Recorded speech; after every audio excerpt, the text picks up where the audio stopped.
Всем огромный привет! Мы сегодня поговорим о влогах канала Лена Лайф, немного поговорим о рилсах запретограмма и, конечно, попрошу вас подписаться на канал. Меня очень много смотрят без подписки. И попрошу вас нажать на колокольчик и, конечно же, если вы считаете, что этот обзор заслуживает большого количества просмотров, нажать на лайк. Ну а мы переходим ко влогам канала Лена Лайф. Лена с мокрой головой. Вот не стыдно ей выходить к своим зрителям с мокрой головой почему-то. Уже не знаю почему. Но, тем не менее, показывает себя во всей своей красе. И тут же говорит, покажу вам, как моя бригада ест. Я думаю, что у нее там за бригада прям такая. Ремонт она не собирается делать, чтобы бригаду строителей пригласить. Но, конечно, Лена имела в виду Ваню и Андрея. Андрея мы по-прежнему не видим. Но, тем не менее, это участник ее бригады. Наверное, Лена имеет в виду ту бригаду, которая была одно время очень и очень популярна, да, благодаря телевизионному сериалу с одноименным названием. Ну и Лена стала как-то дальше очень непонятно выражаться. Лена говорила приблизительно такое. Не только Ваня, у меня и муж любят, чтобы на мясе, чтобы на соусе было. В общем, плов они едят вот так, выбирая только рис.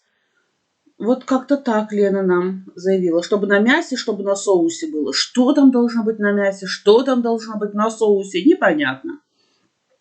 Ну, а дальше показывает нам тарелку и говорит, вот видите, в тарелке нет ни единого куска мяса, потому что у них в кастрюле остается одно сплошное мясо. Как-то так.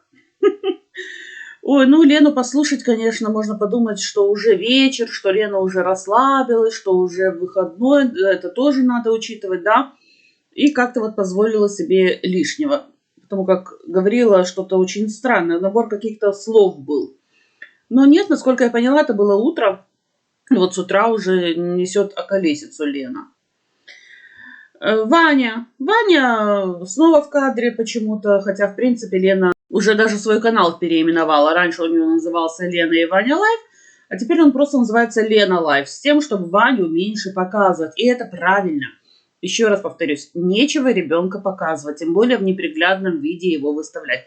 Но нет, вот видите, в Инстаграме можно наблюдать, что вот Ваня, например, танцует, кривляется, какими-то резкими движениями открывает дверцы шкафчика, как-то садится тоже очень резко на стул для того, чтобы поесть. В общем, да, Ваня снова показан Леной во всей своей красе. Говорит Ваня мультяшным голосом каким-то. В общем, да, зрелище, конечно, то еще. Лена дальше продолжает свою речь. Говорит, я мясо 2-3 кусочка могу, мол, поесть, но тоже не любитель. Рисинки, мол, мои, я так понимаю, из бригады ее, да, выбирают. И начала говорить слово, говорит, мясин. Ну, я так думаю, что мясинка, мол, мне остается. Ну да, где были рисинки, там уже и мясинку быть, подумала я. Потом Лена говорит, мясо, мол, мне достается. Но опять же, мне непонятно, как так. Лена ест всего 2-3 кусочка мяса, но опять же, с ее слов. Когда вот мы прекрасно видели, когда они были в Турции или где-то еще они были, и Лена заказывала себе то в кафе, то в ресторане достаточно мясные блюда, да. И там не 2-3 кусочка мяса, там прям куски мяса были, не кусочки. Но видите, Лена почему-то считает, что 2-3 кусочка и достаточно. Ест как птичка, да-да-да. Только Лена забывает, что вес той еды, которую съедает птичка за день, превышает свой собственный вес этой птички в 2, а то и в 3 раза. Например, снегирь, ну или колибри. Ну, а у Лены прям вот дилемма. Что же делать с тем мясом, которое у нее осталось в кастрюле? С тем мясинком, которое так и не съела ее бригада. И знаете, что она думает? Думает прокрутить это мясо, оставшееся от плова, да? Еще раз с макаронами сделать хочет. Ну вот именно так Лена и выразилась. Прокрутить мясо, еще раз с макаронами сделать.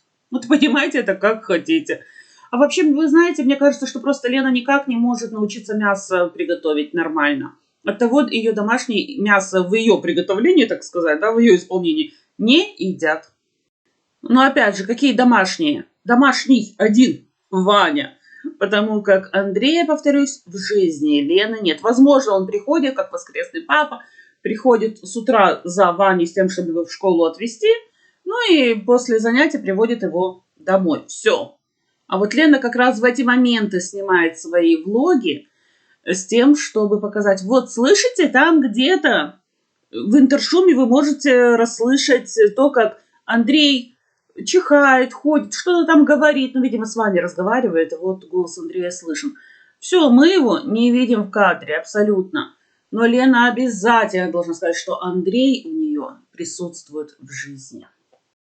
И, кстати говоря, в последнее время Лена очень часто стала об этом говорить. Что не влог, обязательно должно быть упоминание об Андрее.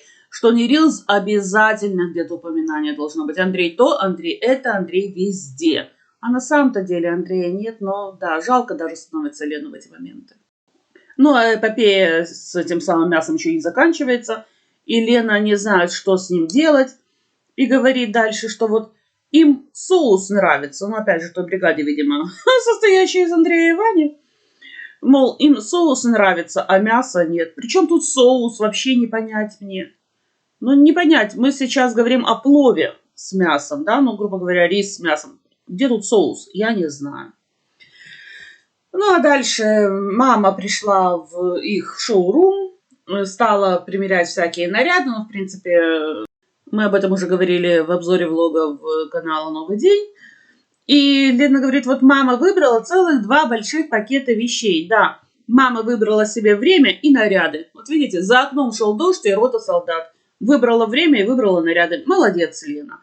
Как умеет, так и изъясняется. Ваня сидит за столом, и Лена говорит, вот посмотрите, я, мол, тут себе нарезала колбасу, сейчас буду делать бутерброды. Ваня тоже, видимо, получил кусочек колбасы, доедает кусочек колбасы и говорит, да еще.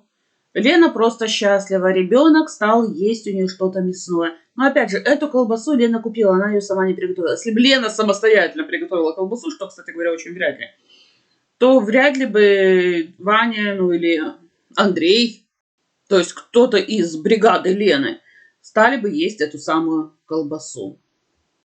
Потому как все, к чему прикасается Лена в плане кулинарии, есть невозможно. Есть такая поговорка, была бы курочка, приготовит и дурочка. Ну, обед имеется в виду, да? Но я так думаю, что даже если бы у Лены была бы какая-то курочка, то вряд ли бы она ее могла бы приготовить так, чтобы то, что она приготовит из этой курицы, было бы съедобно и удобоваримо. Приготовила Лена солянку. Показывает нам полную кастрюлю этой самой солянки. И заявляет, вот я молодец, наготовила эту солянку. Теперь, мол, у меня будет время свободное, целых 5 литров вкуснейшего супчика готово. Ну и мы слышим голос за кадром. Ваня вопрошает, а почему не 10? Мол, чего только 5 литров? Но я так думаю, что Ваня спросил с такой явной издевкой. Чего только 5? Надо было 10, что мы 5 литров этой солянки не осилим. Бригадой, так сказать. Что 10? Все равно, да, сколько? Все равно это никто есть не будет. Я так думаю, что именно такая подоплека была в словах Вани. Ну и заявляет Лена, что, мол, в воскресенье, все дела у нее переделаны, все вещи уже выстираны, в доме чистота и порядок.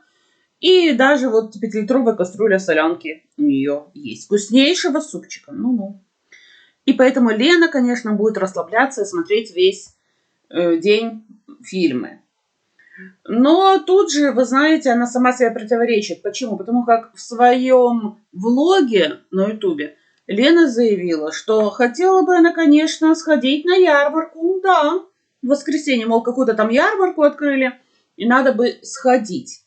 Так что не знаем мы, сходила ли она на ярмарку, не сходила. Очень часто такое вот у Лены бывает, какие-то такие вот противоречивые рилсы и влоги. Рилсы противоречат влогам, а влоги противоречат рилсом. Прям как в известном фильме «Покровские ворота».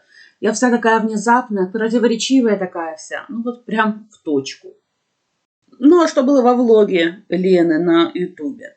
Картошку с колбасой она на завтрак приготовила. Говорит, как всегда. Ну не ври, Лена. У тебя всегда с утра не бывает картошки, жареной с колбаской на завтрак. У тебя яичница с утра. Да, и ты помнишь, даже говорила о том, что очень плохо, что в доме нет яиц, надо скорее идти в магазин или куда ты там ходишь за этими яйцами, потому как утро без яиц, без яичницы ты себе не представляешь. Ну и Андрей, понятное дело, тоже. Туда ты еще и сыр добавляешь, и еще что-то. В общем, портишь эту самую яичницу как только можешь. Ну а дальше она идет с мамой в шоурум. Где-то они с мамой встретились. И идут заснеженная, конечно, дорога, потому как циклон накрыл Подмосковье. Но мама уверена, что Зеленоград это Москва, да, уверенно так заявляет. Зеленоград это Москва, поэтому тут чистят дороги. А вот в деревне, где живет Оксана, дороги никто не чистит. И там вот очень проблематично выехать даже со двора. Ну и, конечно же, Лена должна о чем-то говорить, с тем, чтобы контент хоть какой-то был. И разговаривает с мамой относительно шапок. Ведет речь, говорит, вот, мама, вот у тебя с десяток шапок есть. А форма шапки, посмотри, какая вытянутая. Нравится тебе такая форма? Ну, мама говорит, не очень нравится. Но Лена говорит, перебивая ее, да, перебивает маму. Кстати говоря, перебить Оксану, маму, еще кого-либо, это прям вот фишечка Лены. Лена говорит, сейчас такие шапки, точнее, эту форму все используют. Думаю, кто использует эту форму? Ну, непонятно. Ну, видимо, все-таки Лена имела в виду, что такие шапки сейчас все носят.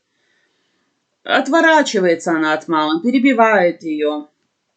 Ну, какой-то кошмар. Она идет впереди, она на шаг или на два прошла вперед. Так что она собой вообще ту маму закрыла, ее не было видно. Главное, что было видно только Лену. Главное, что было слышно только Лену. А ее собеседник, будь там хоть мама, хоть не знаю кто, это уже как-то, знаете, вторично. Главное, что Лена. Лена у нас первична. И жалуется Лена, что была настолько шапок, примерила ни одну подходящую для себя она не нашла. Ну, думаю, Лена, ну как же что не нашла? А та шапка с ушками, с шарфиком. Действительно, почему бы и нет? Но, видимо, все-таки нет. Для чего тогда останавливались они на этом садоводе, когда были у каждого ангара? И примеряла Лена те шапки? Для чего? Ну, наверное, только для контента. Кстати, о циклоне. Я никогда не знала, но, видите, все-таки надо Лену смотреть почаще. Лена нам еще не то расскажет. Оказывается, циклон, как выразилась Лена, который до сих пор падает с неба. Лена, ну, действительно, то ли она с утра выпила что-то покрепче чая.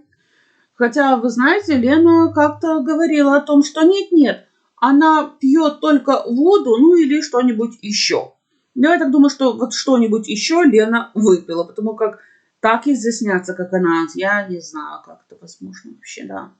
Хотя, в принципе, это Лена, ей, как в том анекдоте, если коньяк пить, то только совсем немного, только для запаха, потому как дури и своей хватает. Вот тут я не могу не согласиться с этим анекдотом. Этот циклон называется Ваня. Да, Лена, ты абсолютно права. Этот циклон называется Ваня, да. После Нового года, говорит Лена, мама может куда-нибудь поехать. Ну, куда-нибудь. Лена, почему ты не говоришь, что в санатории? Об этом нам Оксана рассказала, что да, мама собирается вроде как в санаторий, вроде бы особо не хочет, но вроде бы и поедет как-то так. Но Лена заявила, что, возможно, она поедет вместе с мамой, так что теперь мама хочет или не хочет. Она просто обязана будет поехать в этот санаторий, потому как Леночка изъявила желание поехать. Ну как так, Оксана куда-нибудь рванет какой-нибудь Таиланд? А что, Лена дома останется? Нет, вряд ли. Лена или Оксане на хвост все-таки упадет, или действительно поедет с мамой хоть в санаторий, хоть куда-нибудь, но из столь нелюбимого дома и от надоевшего уже ребенка и опостылевшего мужа, ну опять же, наличие мужа под огромным вопросом, куда-нибудь сбежать. И я не знаю, как мама согласится с Леной куда-то поехать. Маме было бы намного комфортнее, если бы Оксана поехала с ней. А тут, видите, мама и та не может дочери запретить с собой куда-нибудь ехать.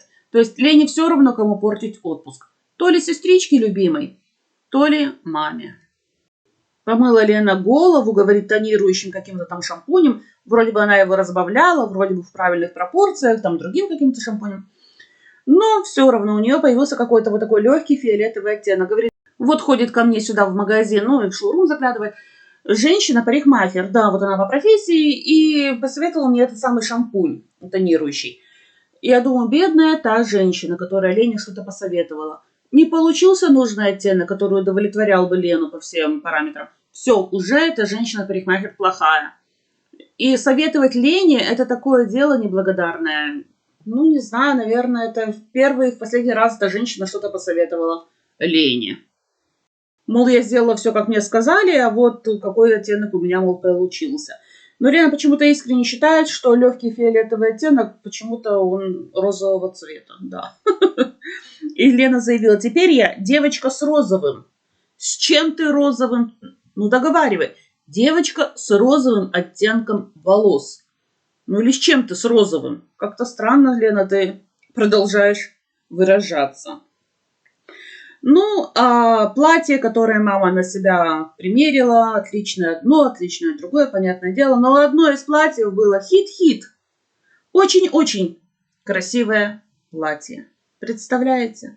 Девочка дала маме примерить платье, которое очень-очень красивое. Ну, прям хит-хит. Как-то так. Зачем повторять все по 2 раза? Я не могу этого понять. Кстати говоря, непонятно, как мама домой добиралась с этими 2 пакетами платьев. Надеюсь, что все-таки Оксана смогла из своих сугробов все-таки выехать и забрала маму и отвезла ее домой. Потому как Лена нам не сказала, как мама добралась домой. Мы видим, что уже Лена дома. Ну, в принципе, я так думаю, что особо-то ее и не волновало, как именно мама добиралась домой. Потому как это Лена. Вот Оксана переживала бы, например. А Лена нет. Лена, главное, любить себя должна успевать. А все остальные ей абсолютно по боку. Хоть она и говорит: мы такая дружная семья, мы так переживаем друг о друге. Ну да. Купила Лена яблоки, пряники, печенье какое-то, морковь, сушки. И говорит: вот хочется иногда что-то в рот засунуть. Да, Лена, выражаться ты так и не научилась правильно. Как-то двояко можно тебя понять. Ну, Лена имела в виду или яблоки, или пряники, или печенье, что-то в этом плане. Да? То есть перекусить иногда хочется. Но нет, ей что-то хочется в рот засунуть. Удивительно, что Лена не сказала, что я сглотнула, когда увидела вот эти все продукты. Очень удивительно. И вот она говорит: вот вроде бы была в магазине, вроде бы купила одно, другое, третье, но, говорит, тут видеть нечего. Почему не сказать, что смотреть не на что? То есть настолько мало всего куплено, что прям, практически смотреть не на что. Нет ничего. Но нет, видеть нечего. Все-таки смотреть и видеть — это разные вещи. Ну, вот таким получился у меня обзор влога и рилса канала Лена Лайф. Если он вам понравился, вы ставьте лайки, пишите комментарии, подписывайтесь на канал. Всем пока!